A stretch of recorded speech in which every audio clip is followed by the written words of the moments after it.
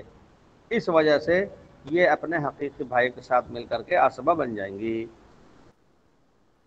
تو پہلی حالت تو ہوئی حقیقی بہن کو آدھا ملتا ہے،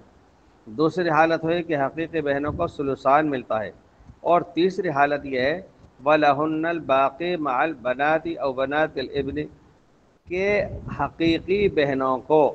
بیٹیوں کی موجودگی میں یا پوتیوں کی موجودگی میں باقی ملتا ہے، بچا ہوا ملتا ہے۔ یعنی اگر میت نے بیٹیاں چھوڑی یا پوتیاں چھوڑی تو اس صورت میں حقیقی بہن عصبہ بن جائے گی، یعنی بچا ہوا لے لے گی، یعنی بہن کو یا پوتی کو دیے جانے کے بعد جو بچے گا وہ لے لیں گی۔ مستدل اس کا رسول پاک اسلام کا ارشاد عالیہ اجعلوا الاخوات مع البنات عصبۃ، بہنوں کو بیٹیوں کی موجودگی میں عصبہ بنا لو۔ عصبہ کا مطلب ہوتا ہے بچا ہوا دے دو۔ اس کے اندر یہ بات ہمیں ذہن میں رکھنا چاہیے کہ وَلَهُنَّ الْبَاقِي مَعَ الْبَنَاتِ کہ پوتیوں کو بیٹیوں کو دیے جانے کے بعد بچا ہوا ملتا ہے۔ تو اس کا مطلب ہم یہ لازمی نہ سمجھ بیٹھے کہ اگر بیٹیاں ہوں گی تو بچا ہوا ملے گا اور بیٹی ہوگی تو بچا ہوا نہیں، ایسا نہیں۔ یعنی یہاں پر جنس مراد ہے، چاہے پھر وہ ایک بیٹی ہو چاہے وہ دو بیٹیاں ہوں، حتیٰ کہ چاہے وہ بنت ہو چاہے وہ بنت الابن ہو، یعنی چاہے میت کی حقیقی بیٹی ہو یا میت کی پوتی ہو یا میت کی پڑپوتی ہو، وہ سب بنات کے اندر آ جاتی ہیں۔ تو میت نے اگر بنات چھوڑی، چاہے وہ حقیقی بیٹی ہو چاہے پوتی یا پڑپوتی ہو نیچے تک، تو ان کو متعینہ حصہ ان کا دیے جانے کے بعد بچا ہوا مل جائے گا حقیقی بہنوں کو، حقیقی بہنوں کو مل جائے گا۔ رسول پاک السلام کے اس ارشاد کی وجہ سے کہ بہنوں کو بیٹیوں کی موجودگی میں عصبہ بنا لو۔ اب آپ سے بات عرض کی گئی تھی کہ ہمارے یہاں منصوص کی موجودگی میں قیاس نہیں کیا جاتا۔ جو چیز نص سے ثابت ہو چکی ہے صراحت کے ساتھ میں، اس کے اندر بلا وجہ قیاس نہیں کیا کرتے اور عقل کے گھوڑے نہیں دوڑاتے۔ اب یہ بات دیکھیے کہ رشتہ تو سب سے زیادہ مضبوط ہوا کرتا ہے بیٹی کا، یعنی اولاد کے اندر اناث میں بیٹی کا رشتہ میت سے مضبوط ہوتا ہے۔ اس کے بعد دوسرے نمبر پر پھر پوتی کا رشتہ آئے گا، چونکہ وہ اس کی نسل کے اندر ہیں، اس کی اولاد کے اندر ہیں، اس کا جز یا جزء الجز ہیں۔ لیکن بہن یہ ایک گنا درجہ بعد کا ہو جاتا ہے، یعنی بیٹی پوتی کے بعد کا حصہ ہے، بعد کا نمبر ہے بہن کا۔ اس اعتبار سے ہر حال کے اندر بیٹی پوتی کو تو زیادہ ملنا چاہیے اور بہن کو کم ملنا چاہیے، لیکن ایسی بھی صورت بن سکتی ہے کہ بیٹی کے حصے میں کم آئے اور بہن کے حصے میں زیادہ چلا جائے۔ اس کی مثال عرض کرتے ہیں۔ مثال مانیے کہ اگر زید کا انتقال ہوا، اس نے دو بیٹیاں چھوڑی اور ایک حقیقی بہن چھوڑی، تو مسئلہ بنائیں گے کتنے سے؟ 3 سے۔ 3 میں سے ثلثان 2 بیٹیوں کو دے دیں گے، چنانچہ 3 میں سے ثلثان یعنی کہ 2 بیٹیوں کو دے دیے، یعنی 100 روپیے میں سے 66 روپیے 66 پیسے تو 2 بیٹیوں کو دے دیے۔ اب جو بچ گیا وہ پوتی کو دے دیے، اس کو بہن کو دے دیے، حقیقی بہن کو۔ تو حقیقی بہن کو آپ دیں گے بچا ہوا 1/3، یعنی 33 روپیے 33 پیسے آپ دے دیں گے حقیقی بہن کو۔ تو یہ ایک ایسی مثال ہے جس کے اندر بیٹی کے حصے میں بھی اتنا ہی آ رہا ہے، ایک بیٹی کے حصے میں، جتنا کہ ایک حقیقی بہن کے حصے میں آ رہا ہے، جبکہ رشتے کے اعتبار سے بیٹی مقدم ہے بہن پر، لیکن یہاں ہم نے منصوص کے آگے اپنا قیاس جاری نہیں کیا اور 100 روپیے کے اندر سے 66 روپے 66 پیسے دو بیٹیوں کو ملے ہیں تو 33 روپیے 33 پیسے ایک بہن کو ملے، یعنی بالکل برابر برابر ملا ہے۔ مثال نمبر 2، مان لیجئے کہ اگر میت نے 3 بیٹیاں چھوڑی، مان لیجئے کہ اگر میت نے 3 بیٹیاں چھوڑی اور ایک بہن چھوڑی، تو 3 بیٹیوں کو وہی 2/3 ملے گا، یعنی 66 روپیے 66 پیسے، 66 روپیے 66 پیسے، اور دوسری طرف بہن کو ملیں گے اکیلی کو 33 روپیے 33 پیسے۔ یعنی یہ والی ایسی مثال ہے جس میں حقیقی بہن کو کم مل رہا ہے ایک ایک بیٹی کو، اور اس سے زیادہ ایک بہن کے حصے میں آ رہا ہے۔ تو یہ صرف منصوص ایسی چیزیں ہیں جو اس بات پر دلالت کرتی ہیں کہ ہم لوگ قیاس کو نس کے ہوتے ہوئے جاری نہیں کیا کرتے۔ اور ایک بات یہاں یہ ہم نے سمجھ لی کہ اجر الاخوات مال بنات عصبتاً، یہاں پر بنات سے جنس مراد ہے۔ بنات سے مراد جمع کا صیغہ ہی مراد نہیں ہے کہ بیٹیاں اگر ہوں گی ایک سے زائد تبھی یہ حکم ہے، ایسا نہیں ہے، بلکہ جنس مراد ہے، چاہے ایک بیٹی ہو، چاہے 2 یا 3 بیٹیاں ہوں، اور چاہے وہ بیٹیاں ہوں اور چاہے وہ پوتیاں ہوں۔ اگر وہ پوتیاں ہیں تب بھی جنس مراد ہونے کی وجہ سے اجر الاخواتی مال بنات اس البنات کے تحت وہ بھی آ جائیں گی، اور چاہے مجموعہ ہو مشترک ہو، یعنی ایک بیٹی اور ایک پوتی ہو، غرض ہے کہ کسی بھی طرح سے ہو وہ جنس بنات کی مراد ہے۔ یہاں پر یہ بات بھی ہمیں ذہن نشین رکھ لینا چاہیے کہ ایک تو یہ بات کہ احناف میں بعض حضرات ہمارے جو نئے ساتھی ہوتے ہیں مشکات شریف تک کے، یا کسی حد تک اس سے آگے بڑھ کر کے پڑھنے والے، وہ بسا اوقات غلط فہمی کا شکار ہو جاتے ہیں، غلط فہمی کا شکار ہو جاتے ہیں، اور وہ یہ سمجھتے ہیں کہ احناف کے پاس میں حدیث کا ذخیرہ نہیں ہے، یا حدیث کے حوالے یا حدیث سے مستدلات احناف کے پاس میں بہت کم ہیں، وہ ان کو یہ غلط فہمی ہو جاتی ہے۔ تو ہم لوگوں کو اس احساس کمتری کو دور کرنے کے لیے یہ طریقہ اپنانا چاہیے کہ موجودہ دور میں الحمدللہ ایسی کئی کتابیں آ چکی ہیں کہ جن کے مطالعہ کرنے سے ہماری یعنی حنفی مبتدیین یا طلبہ کی غلط فہمی دور ہو سکتی ہے۔ اس میں ایک کتاب تو مثلا ہدایہ کی شرح فتح القدیر ہے، علامہ ابن حمام، کمال الدین ابن حمام، علامہ ابن حمام کی کتاب، اللہ اکبر، وہ احادیث کے اعتبار سے بھی بہت زیادہ بحث کرتے ہیں۔ حد تو یہ ہے کہ دیگر ائمہ کے جب وہ مسائل بیان فرماتے ہیں تو ان کے دلائل احادیث سے بھی پیش کر دیا کرتے ہیں، اس کے بعد پھر موازنہ بھی کیا کرتے ہیں، پھر خود احناف کی مستدل احادیث کو ذکر فرماتے ہیں، پھر اس کی سند پر بھی کلام کرتے ہیں۔ تو اس اعتبار سے شرح فتح القدیر جو ہدایہ کی شرح ہے وہ ہم لوگوں کو اپنے مطالعے میں ضرور رکھنا چاہیے۔ یہ بات تو ضمناً آ گئی،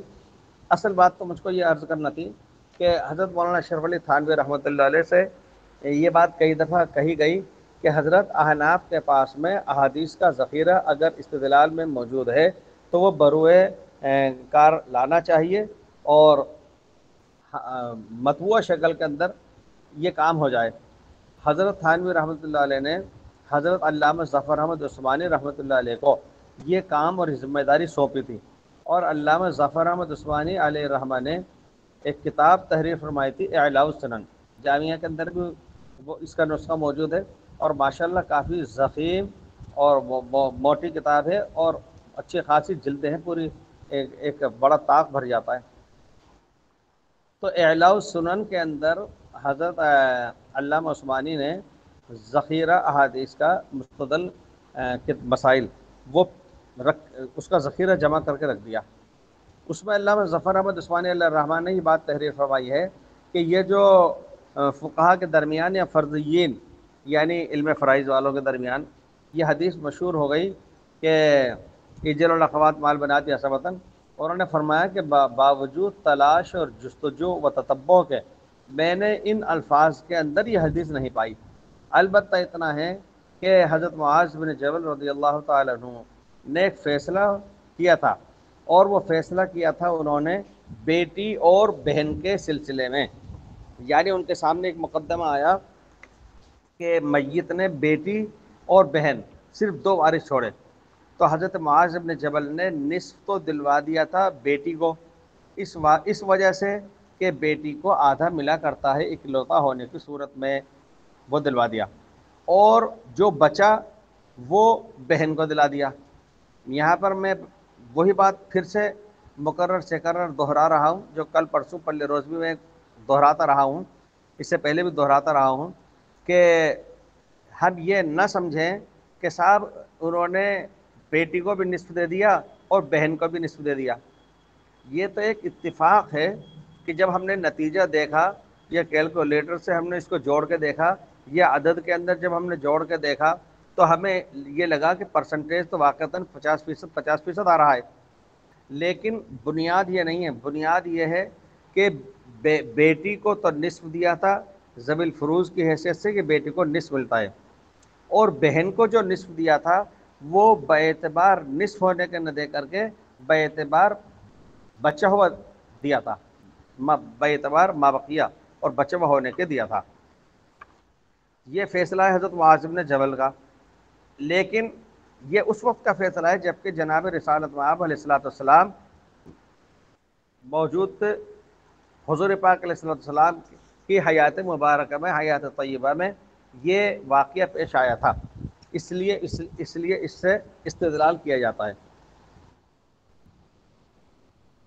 حالانکہ حضرت عبداللہ بن عباس رضی اللہ تعالیٰ عنہ اس کے قائل نہیں تھے، وہ اس بات کو نہیں مانتے تھے کہ بیٹی کی موجودگی میں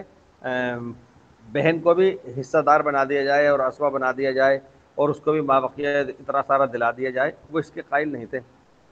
اور حال جب حضرت عبداللہ بن عباس سے کہا بھی گیا کہ امیر المومنین حضرت عمر بن خطاب رضی اللہ عنہ نے تو فیصلہ ایسا فرمایا ہے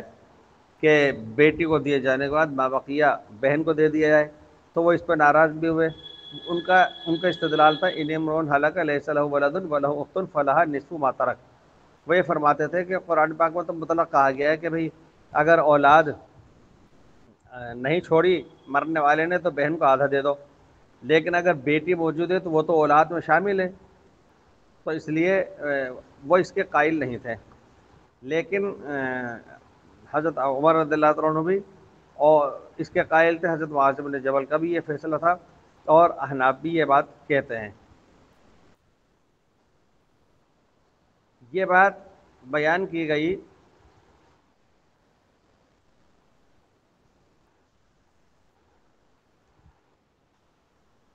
حذیل بن شرحبیل صحیح بات منقول ہے کہ ایک شخص نے حضرت ابو موسیٰ اشعری رضی اللہ تعالیٰ عنہ سے سوال کیا تھا اس مسئلے میں. سوال یہ کیا تھا کہ صاحب ایک شخص ہے جس نے اپنے پیچھے لڑکی چھوڑی اور پوتی چھوڑی اور بہن چھوڑی، یعنی تین وارث چھوڑے. حضرت معاذ بن جبل والی میں تو ہم نے ابھی پڑھا اور سمجھا ہے کہ دو وارث چھوڑے تھے، ایک بیٹی اور ایک پوتی، ایک بیٹی اور ایک بہن. اور اس دوسری بات میں جو میں ابو موسیٰ اشعری رضی اللہ عنہ کے حوالے سے عرض کر رہا ہوں، اس کے اندر میت نے تین وارث چھوڑے ہیں، بیٹی اور پوتی اور بہن. یہ ابو موسیٰ اشعری رضی اللہ عنہ نے جواب اس کا یہ دیا کہ بیٹی کے لیے تو آدھا ہے اور باقی بہن کا ہے. لیکن حضرت ابو موسیٰ اشعری نے فوراً یہ کہا سائل سے کہ بھئی تم عبداللہ بن مسعود رضی اللہ عنہ سے آ کر کے دریافت کرو اور وہ جو جواب دے وہ مجھ کو بھی بتلا دینا. چنانچہ وہ شخص حضرت عبداللہ بن مسعود رضی اللہ عنہ کی خدمت میں حاضر ہوئے اور ان سے سوال کیا. انہوں نے یہ جواب دیا کہ آدھا تو ملے گا بیٹی کو.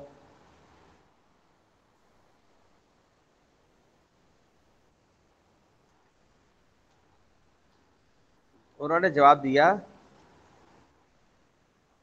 کہ میں نے رسول پاک علیہ السلام کو دیکھا ہے کہ آپ علیہ السلام نے بیٹی کے لیے آدھے کا فیصلہ صادر فرمایا تھا اور پوتی کے لیے چھٹے کا فیصلہ صادر فرمایا تھا، تو یہ ثلثان ہو گیا، اور بہن کے لیے بچے ہوئے کا فیصلہ فرمایا تھا. لہٰذا یہ حدیث مستدل ہو گئی اس سائل نے آ کر کے جب حضرت ابو موسیٰ اشعری کو یہ بات سنائی کہ حضرت عبداللہ بن مسعود رضی اللہ تعالیٰ عنہ نے یہ مرفوع حدیث مجھ سے نقل کی ہے کہ آپ علیہ الصلوۃ والسلام نے بیٹی کو آدھا دلوایا، پوتی کو چھٹا دلوایا، یہ ثلثان ہو گیا، اور بچہ ہوا وہ بہن کو دلوا دیا۔ تو انہوں نے فرمایا کہ بھائی یہ بڑی شخصیت جب تک تمہارے درمیان موجود ہے،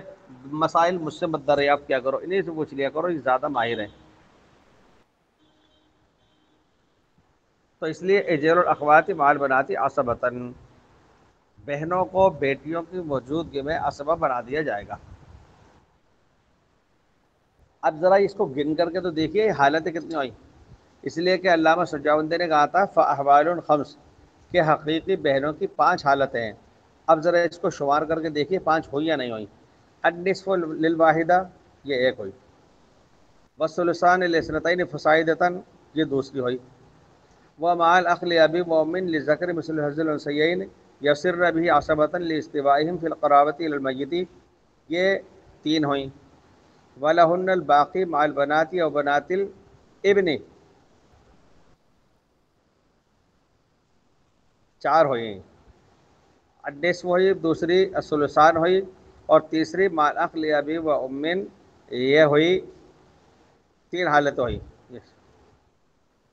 اچھا جی،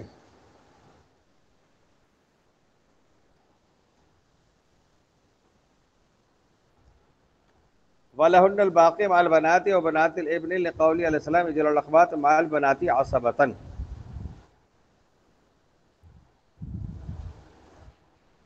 اخیر میں آ کر کے ایک بات بتلائی جائے گی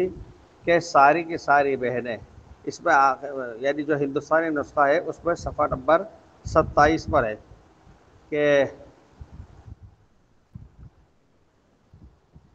صفحہ 26 اور 27 پر، وَبَنُو الْأَعْيَانِ وَالْعَلَّاتِ كُلُّهُمْ يَسْقُطُونَ بِالْإِبْنِ وَابْنِ الْإِبْنِ وَإِنْ صَفَوْا وَبِالْأَبِ بِالاتِّفَاقِ وَبِالْجَدِّ عِنْدَ أَبِي حنیفة، یعنی اولاد کی موجودگی میں، ذکور کی موجودگی میں، ذکور اولاد بیٹے پوتے پڑ پوتے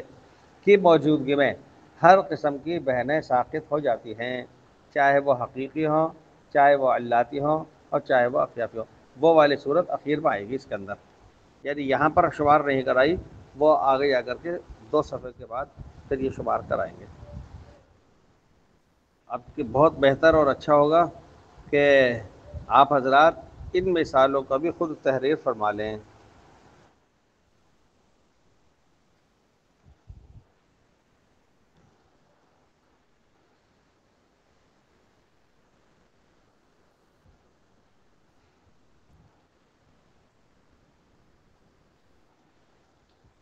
صحیح،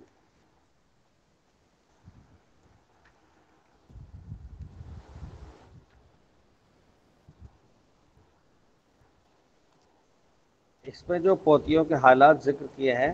اس پر ایک دفعہ نظر ڈال لیجیے گا، ملاحظہ فرما لیجیے گا۔ آخری درجے میں تیسرے فریق میں انہوں نے صرف اخیر میں جا کے سب سے نیچے صرف بنت لکھا ہے۔ اگر اخیر میں جا کر کے صرف بنت ہے، وہ اس کے ساتھ کوئی ابن نہیں ہے، اخیر میں جا کر کے ہے 5ویں نمبر میں، وہ اگر تنہا ہے تو ہر حال میں مستقل طور پر ہر حال میں وہ محروم الارث رہے گی، اس کے حصے میں کچھ بھی نہیں آئے گا، اس لیے کہ اس کے ساتھ ذکور میں سے کوئی موجود نہیں ہے، وہ ذوی الفروج بھی نہ بن سکے گی اور عصبہ بھی نہیں بن سکے گی۔ ہندوستانی نسخے میں صفحہ 22 پر، اگر اس آخری میں آخری درجے کی پوتی جو فریق ثالث کے اندر ہے اور 5واں نمبر ہے، اگر اس کے ساتھ میں کوئی مذکر موجود ہے تو اس صورت میں ہی یہ وارث بن سکتی ہے، ورنہ نہیں بن سکتی، وہ امکان بھی جاتا رہے گا۔ ٹھیک ہے صاحب؟